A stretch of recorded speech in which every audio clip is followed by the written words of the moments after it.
चतुर्भुजं प्रसन्नवदनं ध्याये सर्वविघ्नोपशान्तये गजाननपद्मार्कं गजाननमहर्निशम् अनेकदन्तं भक्तानां एकदन्तम् उपास्महे। गुरुर्ब्रह्मं गुरुर्विष्णुं गुरुदेवो महेश्वरः गुरुसाक्षात् परब्रह्मं तस्मै श्रीगुरवे नमः। శ్రీ కేదారేశ్వర వ్రతకల్పం కథ ప్రారంభము. శ్రీ కేదారేశ్వరి నివాసమున హిమాలయ పర్వతములందు 60 కోట్ల నవరత్నములు, 99 కోట్ల శివాలయములు, 86 కోట్ల బంగారు గోపురములు, 28 కోట్ల శివలింగ స్థానములు కలవు. ఇంతటి వైభవము గల పర్వతమునందు కోటలు, శిఖరములు, మకర తోరణములు, మాణిక్యములు ప్రకాశించి దివ్య గృహంబునందు నవరత్నముల గద్దె పైన పరమేశ్వరుడు కూర్చుండి కొలువు తీరి ఎర్రని జడలను, సూర్య చంద్రాగ్ని లోచనములను, పులి చర్మమును ధరించి వెలుపల బ్రహ్మ, లోపల విష్ణువు, ముందర వినాయకుడు మరియు కుమారస్వామి, వీరభద్రుడు, ప్రథమ గణాధీశ్వరుడు, మునిగణములు కలవడానికి మేనక అప్సరసలు, కిన్నర కింపురుషులు, గరుడ గాంధర్వ చిత్త విద్యాధరణులు పాటలు పాడగా పూర్వ భాగమున దేవేంద్రుడు, ఆగ్నేయ భాగమున అగ్నిహోత్రుడు, దక్షిణ భాగమున యమధర్మరాజు, నైరుతి భాగమున నైరుతియును, వరుణ భాగమున వరుణ భగవానుడు, వాయువ్య భాగమున వాయుదేవుడును, ఉత్తర భగవానుడు, ఉత్తరమున కుబేరుడును, ఈశాన్య భాగమున రుద్ర భగవానుడు ఉండెను. ఈ విధంగా అష్టదిక్పాలకులను సప్త మహర్షులు, నవగ్రహములు, నక్షత్ర గణములు పరివేష్టించి సేవించడానికి నారదుడు గానము చేయగా, చండీశ్వరుడు దమరుకం వాయించగా, భృంగేశుడు నాట్యం చేయగా, సర్వశాస్త్ర వినోదములు జరుగుతుండగా పార్వతీ సమేతుడైన పరమేశ్వరుడు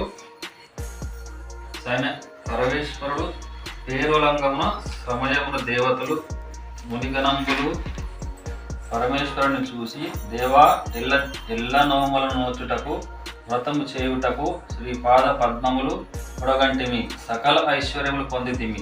అయినా ఇంకో చిన్న విన్నపం వినండి. దేవా, ఏ వ్రతం చేస్తే సకల ఐశ్వర్య సిద్ధులు కలుగును, అటువంటి వ్రతమును తెలుపమని కోరగా పరమేశ్వరుడు ప్రసన్నుడై చెప్పుచుండెను.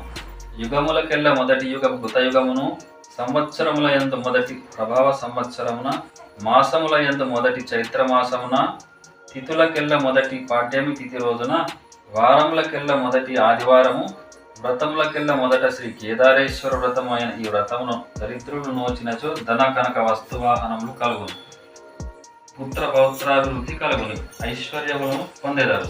ఈ వ్రతం ఆచరించిన వారికి ఈ లోకంలో ముక్తియును పరలోకమునందు ముక్తియును కలుగును.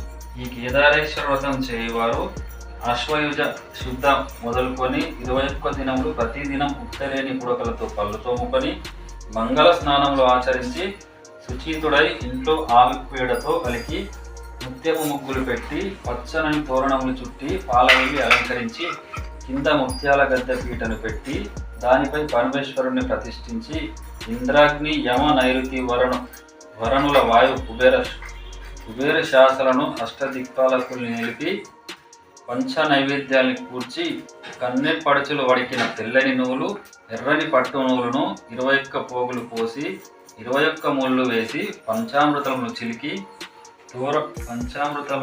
తోరమును శ్రీ కేదారేశ్వరి ముందర నిలిపి 21 జాజి పువ్వులు, 21 పోగుల తోరణమును, 21 పసుపు ఉండలను, 21 గంధపు ఉండలను, 21 బెల్లపు ఉండలను, 21 గుగ్గిలపు ఉండలను మరియు 21 పోకలను, 21 ఆకులను, పంచభక్ష్యములను, కస్తూరి మొదలగు పరిమళ ద్రవ్యములను శ్రీమన్ మహాదేవునికి సమర్పించి పరివార దేవత సహితుడైన పరమేశ్వరుని సువర్ణ పుష్పములతో మొదలగు పూజా ద్రవ్యముల చేత పూజించి పంచపక్ష పరమాన్నములను నైవేద్యముగా సమర్పించి 21 మార్లు దండము పెట్టి శ్రీ కేదారేశ్వరుని ప్రార్థించవలెను. ఈ విధముగా ప్రతి సంవత్సరం నోచిన వారికి ధనధాన్య కనక వస్తు వాహనము కలుగునని వరము ఇచ్చెను. ఈ వ్రతము నోచి గౌరీదేవి ఈశ్వరుని అర్ధదేహమును పొందెను. సచీదేవి నోచి ఇంద్రుని భార్య అయ్యెను. ఇంద్రుడు నోచి స్వర్గమునకు అధిపతి అయ్యెను. కిన్నర కింపురుషులు నోచి స్వర్గ సుఖములను పొందుచున్నారు. రంభ, ఊర్వశి, మేనకలు నోచి అమృత శరీరులు అయినారు. అగస్త్య మార్కండేయులు నోచి సర్వపూజ్యులు అయినారు. కృతయుగమున బలిచక్రవర్తి నోచి ఇంద్రాదులను గెలిచినాడు. రఘునాయకుడు నోచి రావణుని వధించాడు. గంగాదేవి నోచి శివుని జటాజుటమునందు లేచాను. విష్ణుదేవుడు నోచి వైకుంఠ అధిపతి అయినాడు. బ్రహ్మదేవుడు నోచి సత్యలోకమునకు ప్రభు అయిన. బ్రహ్మదేవుడు కశ్యప బ్రహ్మలు పిలిచి 4 యుగముల నందు వార్చే ఈ శ్రీ కేదారేశ్వర వ్రతం నోమింపమని ఆజ్ఞ ఇచ్చాను. వెంటనే కశ్యప ప్రజాపతి స్వర్గమునకు పోయి కేదారేశ్వర వ్రతము నోమింపమని ఇంద్రునికి సెలవిచ్చాను. ఇంద్రుడు 3 లోకములలో ఉండు వారి చేత నోమించను. లక్ష్మీదేవి నోచి విష్ణుమూర్తి వక్షస్థలాన్ని నివసించాను. రోహిణీదేవి నోచి చంద్రుని భార్య అయ్యేది. సరస్వతీదేవి నోచి బ్రహ్మదేవునికి దగ్గరగా ఉండేది. ఇరువరులు నోచి చక్రవర్తులను మహారథులు అయినారు. ధృతరాష్ట్రుని భార్య అయిన గాంధారి నోచి 100 మంది కుమారులను ఒక కూతురును సంతానంగా పొందేది. పాండురాజు భార్యలైన కుంతీదేవి నోచి ధర్మ, భీమ, అర్జున, నకల సహదేవులను కనెను. అర్జునుడు పొందెను. ఈ పాండవులు 5గురు నోచి చాలా కాలం రాజ్యం చేసినారు. ఆ తర్వాత కలియుగమున ప్రవేశించగా మానవులు పాపం చేసి యమలోకమును పోవచ్చున్నారు. బ్రహ్మదేవుని కడకేయి కొందరు మాత్రము ధర్మము తప్పక శివలోకమునకు పోయినారు. కానీ మిగిలిన ప్రజలందరూ నాగలోకమునకు వచ్చుచున్నారు. నాగలోకము చాలదు కావున కొందరిని పుణ్యాత్ములుగా చేయు ఉపాయము ఆలోచించమని వేడి బ్రహ్మదేవుడు కశ్యప బ్రహ్మను పిలిచి, నీవు భూలోకమునకు పోయి కలిపాపమును తొలగించేయమని కేదారేశ్వర వ్రతం ప్రజలచి నోమింపమని పలికినంత కశ్యపుడు భూమిపై రాగా కాంచీ పట్టణంలో పాలించే కాంతార విష్ణుండే అనే రాజు ఆయనను ఎదుర్కొని సాష్టాంగ నమస్కారం చేసి అతడిని పూజించి తమ పట్టణమునకు తీసుకుపోయి సింహాసనం పైన కూర్చోపెట్టి, స్వామి మీరు వచ్చిన పని ఏమని అడిగాను. కశ్యప ప్రజాపతి ఇలా చెప్పెను, బ్రహ్మదేవుడు భూలోకమునకు పోయి కేదారేశ్వర వ్రతము గురించి ప్రజలకు బోధించి రమ్మని చెప్పినాడు అని వచ్చినాను. కాంతార విష్ణుడు అనే రాజు కశ్యపుడు చెప్పిన విధముగా నోములను నోచినాడు. ఆ నగరంలో ఉన్న వారంతా ఈ వ్రతమును నోచినారు. అప్పుడు కశ్యపుడు వారందరినీ దీవించి ఉజ్జయిని మహాకాళి పట్టణమునకు వచ్చాను. ఆ పట్టణమునకు రాజు అయిన విక్రమాదిత్యుడు ఎదుర్కొని సాష్టాంగ దండ ప్రణామాలు ఆచరించి పాదాలను పూజించి వారిని తీసుకొని పోయి తమ ఇంట్లో సింహాసనం పైన కూర్చోబెట్టి ఆయన అనుమతి తీసుకొని కూర్చుండి, స్వామి మీరు వచ్చిన ప్రయోజనము తెలుపమని కోరాను. కశ్యపుడు బ్రహ్మదేవుని ఆజ్ఞతో భూలోకమున శ్రీ కేదారేశ్వర వ్రతము నోమింపవచ్చినాను అని చెప్పాను. అప్పుడు రాజు సంతోషించి తనను తన రాజ్యమందలి ప్రజలను ఈ ముని చెప్పిన విధంగా శ్రీ కేదారేశ్వరుని నిలిపి షాడోపచారంలో పూజించి ఈ వ్రతం ఆచరించి అప్పుడు కశ్యప మహర్షి ఇక్కడ వారందరినీ దీవించి పోవచ్చున్నాడు. దారిలో విప్రుడు అన్ని విధములా చెడి దరిద్రుడై విచారపడుచున్నాడు. అప్పుడు కశ్యపుడు వాడి దరిద్రమును పోగొట్టాలని తలచి వానితో శ్రీ కేదారేశ్వర వ్రతం నోమించెను. అప్పుడు బ్రాహ్మణునికి 2 కూతురు కలిగినారు. అందులో పెద్దామె పుణ్యవతి, చిన్న భాగ్యవతి అని పేరు పెట్టి అష్టైశ్వర్య సంపన్నులైనారు. వారిలో పెద్దది అయిన పుణ్యావతిని కాంతార విష్ణుడనే రాజు చూసి మనసుపడి ఆమెను తండ్రి దగ్గరికి వెళ్ళి, మీ పెద్ద కుమార్తెను నాకు ఇవ్వమని అడిగాను. అందుకు బ్రాహ్మణుడు సంతోషించను. తర్వాత ఆ రాజు సకల సంప్రదాయములతో వచ్చి పుణ్యావతిని వివాహం చేసుకుని పోయాడు. ఆ తర్వాత ఉజ్జయిని మహాకాళి పట్టణమును పాలించే విక్రమాదిత్యుడు వచ్చి భాగ్యవతి అనే చిన్న కూతురును నాకు ఇవ్వమని బ్రాహ్మణుడిని కోరగా సంతోషించి తర్వాత విక్రమాదిత్యుడు అన్ని సంప్రదాయాలతో వచ్చి భాగ్యవతి వివాహం చేసుకుని పోయింది. అప్పుడు బ్రహ్మముని కూతుళ్లను 2 కేదారేశ్వర వ్రతం ఆచరించినందువల్లే ఈ అష్టైశ్వర్యములతో తొలచూపుతున్నారు. అప్పుడు భాగ్యవతి రాణిగా మారి తన చేతికి ఉన్న నవరత్న కంకణానికి ముందు కేదారేశ్వర వ్రత కంకణం నల్లగా మారిందని ఊడదీసి దగ్గర ఉన్న కాకర చెట్టుపై పారవేసెను. అప్పుడు ఆ చెట్టు పువ్వులతో పిందులతో లెక్కలేని కాపు కాసెను. ఆమె చేసిన తప్పుకు భాగ్యవతి శరీరానికి చీము, నెత్తురు కారే పుళ్ళు ఏర్పడి రక్తం కాల్చుండెను. ఈ విధంగా ఆమెకు బాధ ఎక్కువై అవడంతో చూసి రాజు సహింపలేక ఆమెను ఇంట్లో ఉండనివ్వక ఊరు నుంచి వెళ్ళగొట్టెను. అప్పుడు ఆమె అడవిలో ఎంతో కష్టపడుచు దుర్వాస అనే మహాముని దగ్గర ఆశ్రమంలో చేరాడు. అప్పుడు దుర్వాస ముని తన దివ్య దృష్టితో చూసి ఈ భాగ్యవతి కేదారేశ్వర వ్రతం ఉల్లంఘించినది అని తెలుసుకొని మళ్ళీ కేదారేశ్వర వ్రతం యంత్రం మంత్రించి ఆమె మెడకు కట్టాను. అప్పుడు ఆమెకున్న కంతులు గద్దులు రక్తము చీము కారణం ఆగిపోయాను. ఆ ఋషి ఆమెకు అన్నము నీరు అందించి ఆ భాగ్యవతి కేదారేశ్వర వ్రతం ఉల్లంఘించినప్పుడు 2 నెలల గర్భంతో ఉండేను. ఆ గర్భము నిలిచి పెరిగి నవమాసములు నిండిన తర్వాత దుర్వాస ముని ఆశ్రమంలో బాలునికి జన్మనిచ్చింది. ఆ బాలుడు మహా తేజస్ సంపన్నుడై ఉండేను. అతనికి జాతక కర్మందులను ఆ మునీంద్రుని చేయించాను. విజయసింహుడు అనే పేరు పెట్టించాను. ఆ చిన్నవాడు 8 సంవత్సరాల వయసు గలవాడై అమ్మా నా తండ్రి ఎవరు, నా బంధువులు ఎవరు, మన పట్టణం ఏది అని అడగగా భాగ్యవతి బాధపడి కొడుకుని దగ్గరకు తీసుకొని కొడుకా నా కష్టం చెబుతాను, ఈ కష్టం వచ్చాను. ఈ పట్టణం ఉజ్జయిని మహంకాళి పట్టణము.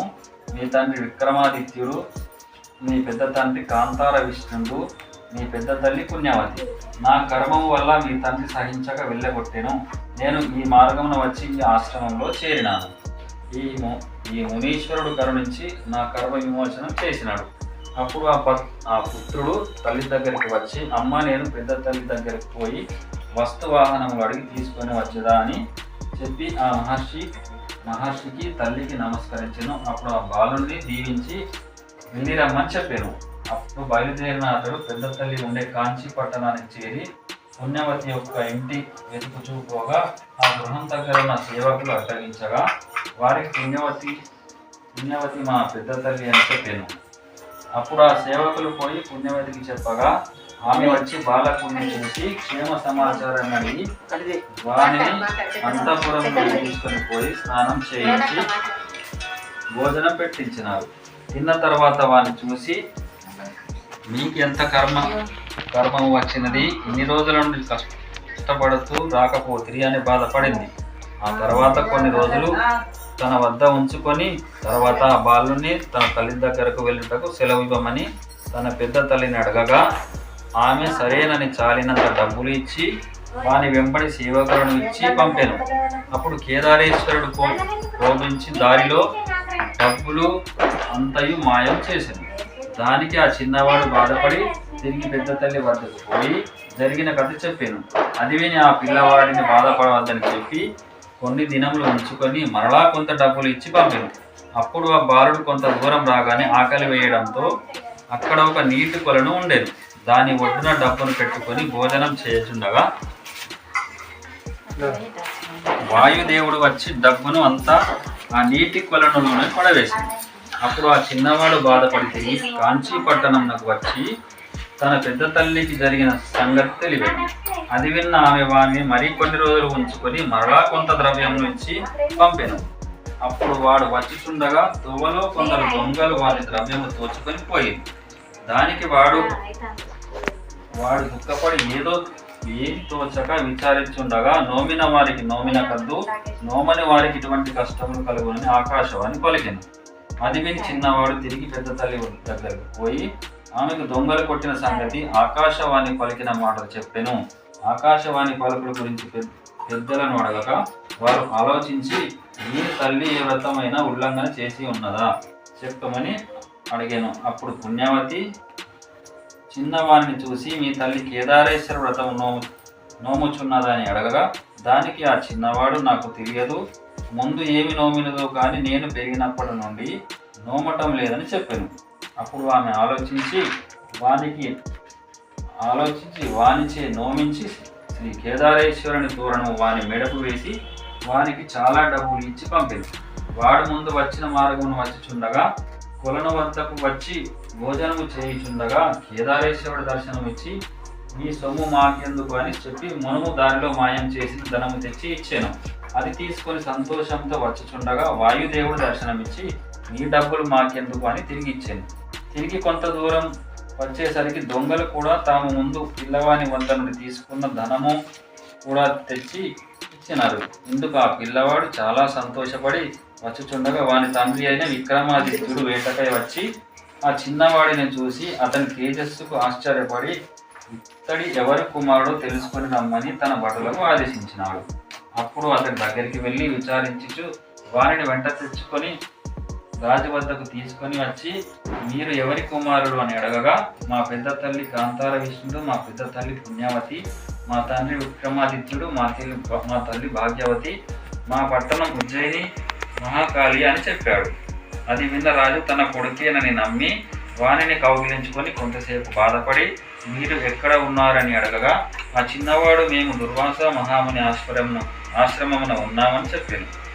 అది విని ఆ రాజు సంతోషించి మహామునిని దర్శించి సాష్టాంగ ప్రణామములు చేయగా, ఆ మహర్షి రాజును కూర్చోబెట్టి కుశలములు అడిగి రాజుకు భోజనం పెట్టించి కర్పూర తాంబూలంతో కూడిన తాంబూలములను ఇచ్చి రాజును చూసి, భాగ్యవతి, కేదారేశ్వర వ్రతం ఉల్లంఘించినందుకు ఇటువంటి బాధలు కలిగెను, ఆ నోమును నోమించమని చెప్పాను. అది విని రాజు సంతోషించి ఆ మహర్షికి నమస్కరించి ఆ ఋషి దీవెనలను తీసుకొని ఆయన వద్ద సెలవు తీసుకొని భార్యాపుత్రులతో కలిసి కాంచీ పట్టణమునకు రాగా, కాంతార విష్ణుడు ఎదుర్కొని తన ఇంటికి తీసుకుని పోయి మధ్యాహ్న భోజనం చేయించి సంతోషించి అక్కడ నుండి వెళ్ళి తన పట్టణమునకు అన్ని సన్నాహములతో వెళ్ళెను. ఆ పట్టణ ప్రజలందరూ సంతోషించి మంగళహారతులతో స్వాగతం పలికారు. ఆ రాజు వారిని క్షమించి తన ఇంట్లో సుఖ సంతోషించెను. ఆ తర్వాత గోదానము, అన్నదానము, గజదానము, అశ్వదానము, భూదానము, హిరణ్యదానము, వస్త్రదానము చేసి సకల సామ్రాజ్య పదవితో సుఖముగా రాజ్యము ఏల్చుండెను. ఈ కలియుగంలో కన్యలు నోమితే కళ్యాణమగును, గొడ్రాళ్ళు నోమితే కుమారులు కలుగును, వితంతువులు నోమితే సౌభాగ్యం కలుగును. ఎవ్వరు ఏమేమి కోరికలు తలంచి నోమితే ఆయా కోరికలు నెరవేరుతాయి. ఈ నోమితే భాగమోక్షములు కలుగును.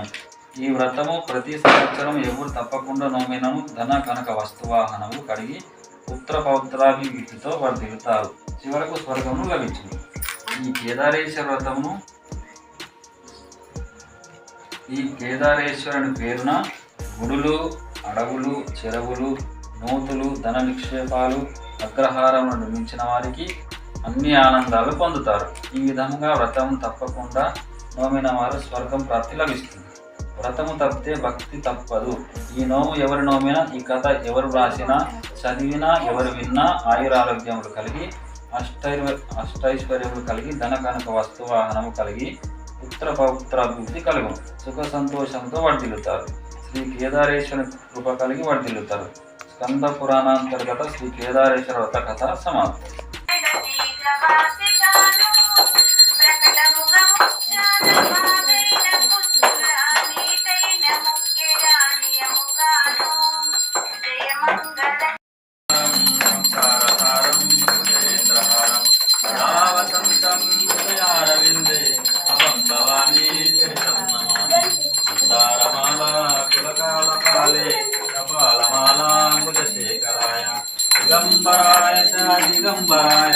దిగంబరాయ చ నమః శివాయ.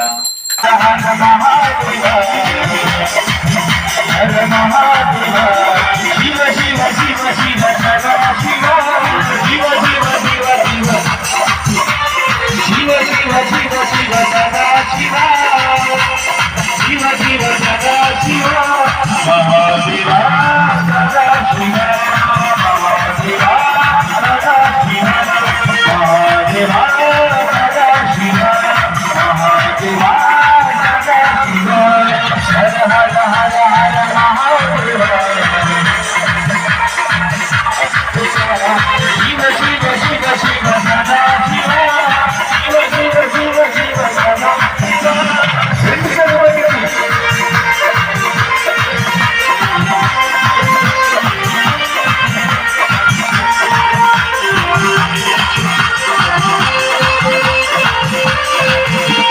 శ్రీశైలవాస శ్రీమల్లికార్జు, శ్రీశైలవాస శ్రీమల్లికార్జు, శ్రీశైలవాస శ్రీమల్లికార్జు, శ్రీశైలవాస శ్రీమల్లికార్జు.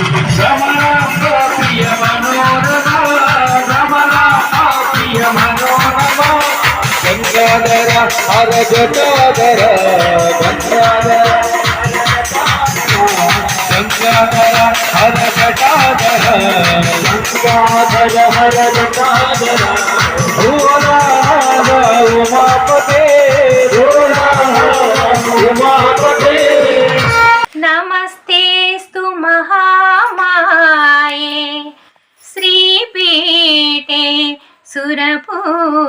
पूजिते शङ्खचक्रगदाहस्ते महालक्ष्मी नमोऽस्तु ते महालक्ष्मी नमोऽस्तु ते శ్రీమన్మహాలక్ష్మి చేరవచ్చింది సౌభాగ్య శోభల వరము తెచ్చింది శ్రీమన్మహాలక్ష్మి చేరవచ్చింది సౌభాగ్య శోభల వరము తెచ్చింది కొంగు బంగారు తల్లి కోరి వచ్చింది కొంగు బంగారు తల్లి కోరి వచ్చింది మంగళారతులెత్తి ఎదురేగరండి జనులార రండి నిదురించకండి శుక్రవారపు సిరిని సేవించరండి శ్రీమన్మహాలక్ష్మి చేరవచ్చింది సౌభాగ్య శోభల వరము తెచ్చింది సిద్ధి బుద్ధులను సగు భారతీమూర్తి శక్తియుక్తులను సగు పార్వతీమూర్తి అష్ట సంపదలను సగు శ్రీ సతీమూర్తి ముమ్మూర్తులకు మూల మీ దివ్య దీప్తి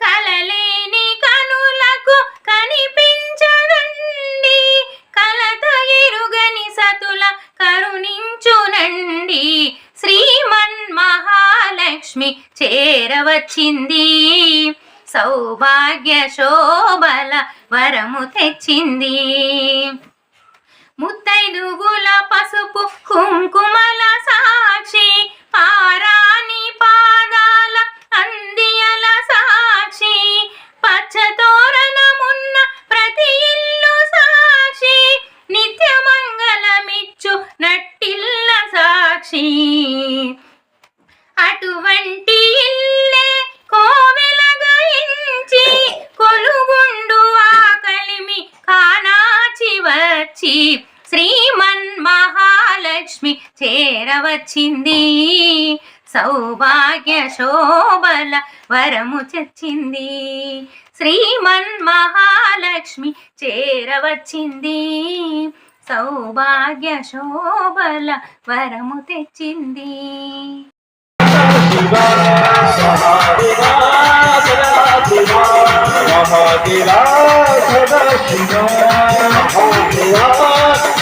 హర హర హర హర మహాదేవ హర హర హర హర మహాదేవ శివ శివ శివ శివ సదా శివ శివ శివ శివ శివ సదా శివ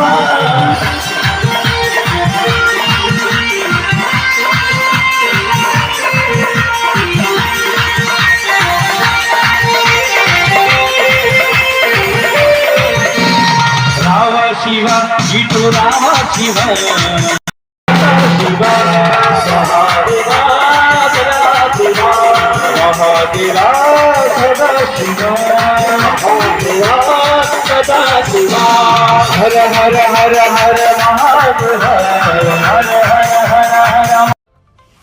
మీరు చేసే కార్యక్రమాలు ముందుగా మాకు తెలపగలరు. మీరు చేసే ప్రతి కార్యక్రమాలు మీకోసం మీ టీవీలో రావాలి అంటే మీరు ఛానల్ వాట్సాప్ నంబర్కు వీడియోలు పంపగలరు. సెల్ 9490739246.